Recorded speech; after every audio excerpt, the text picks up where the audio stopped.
ನಾವು ನಮ್ಮದು 3 ಬಾಗಿಲೋ 4 ಬಾಗಿಲೋ ಅದರ ಬಗ್ಗೆ ಚಿಂತೆ ಮಾಡುವಂಥ ಪ್ರಯತ್ನಗಳನ್ನೇ ಅವರು ಮಾಡಿಕೊಂಡಿದ್ರೆ ಆಡಳಿತ ಸುಸೂತ್ರ ಆಗೋದಿಲ್ಲ.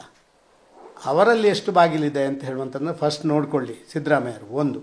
ಎರಡನೇದಾಗಿ ಸಿದ್ದರಾಮಯ್ಯರಿಗೆ ಇವತ್ತು ಇರುವಂಥ ಜವಾಬ್ದಾರಿ ಅದು ಕೇವಲ ಯಾವುದೋ ಒಂದು ರೀತಿಯಲ್ಲಿ ಬೇರೆ ಬೇರೆ ಪಕ್ಷದ ಮೇಲೆ ಕಣ್ಣಿಟ್ಟು ಕೆಲಸ ಮಾಡುವಂಥದ್ದಲ್ಲ, ಜನರ ಸಮಸ್ಯೆಯ ಬಗ್ಗೆ ಕಣ್ಣಿಟ್ಟು ಕೆಲಸ ಮಾಡುವಂಥದ್ದನ್ನು ಅವ್ರು ಮಾಡಬೇಕು. ಬಿ ಜೆ ಪಿಯಲ್ಲಿ ಹೌದು 3 ಬಾಗಿಲು ಇರಲಿಲ್ಲ ಅಂತ ನಾನು ಹೇಳೋದಿಲ್ಲ, ಒಂದು ಕಾಲದಲ್ಲಿ 3 ಬಾಗಿಲಿತ್ತು. ಈಗ ಎಲ್ಲ ಬಾಗಿಲು ಬಂದ್ ಮಾಡಿ ಒಂದೇ ಬಾಗಿಲು ಮಾಡಿದ್ದೀವಲ್ಲ, ಈಗಲೂ ಅವರಿಗೆ ಗೊತ್ತಾಗೋದಿಲ್ಲ ಅಂತ ಹೇಳಿದರೆ ಯಾರೋ ಏನೋ ಅಲ್ಲಿ ಇಲ್ಲಿ ಮಾತಾಡುವಂಥದ್ದನ್ನೇ ದೊಡ್ಡದು ಮಾಡಿದರೆ ಕಾಂಗ್ರೆಸ್ನಲ್ಲಿ ಇದ್ದಂಥ ಗುಂಪು ನಮ್ಮಲ್ಲಿ ಇಲ್ಲವೇ ಇಲ್ಲ, ಸಾಧ್ಯವೇ ಇಲ್ಲ. ಕಾಂಗ್ರೆಸ್ನಲ್ಲಿ ಇವತ್ತು ಎಷ್ಟು ಜನ ಆ ಮುಖ್ಯಮಂತ್ರಿಗೆ ಯಾರನ್ನೆಲ್ಲ ಮಾಡ್ಕೊಂಡಿದ್ದಾರಲ್ಲ, ಈಗ ಫೈನಾನ್ಷಿಯಲ್ ಅಡ್ವೈಸರು, ಇನ್ನೊಂದು ಅಡ್ವೈಸರು, ಮತ್ತೊಂದು ಅಡ್ವೈಸರು, ಇದೆಲ್ಲ ಏನು ಬಾಗಿಲು ಬಂದ್ ಮಾಡೋಕ್ಕೆ ಜನ ಮಾಡಿದ್ದವರು?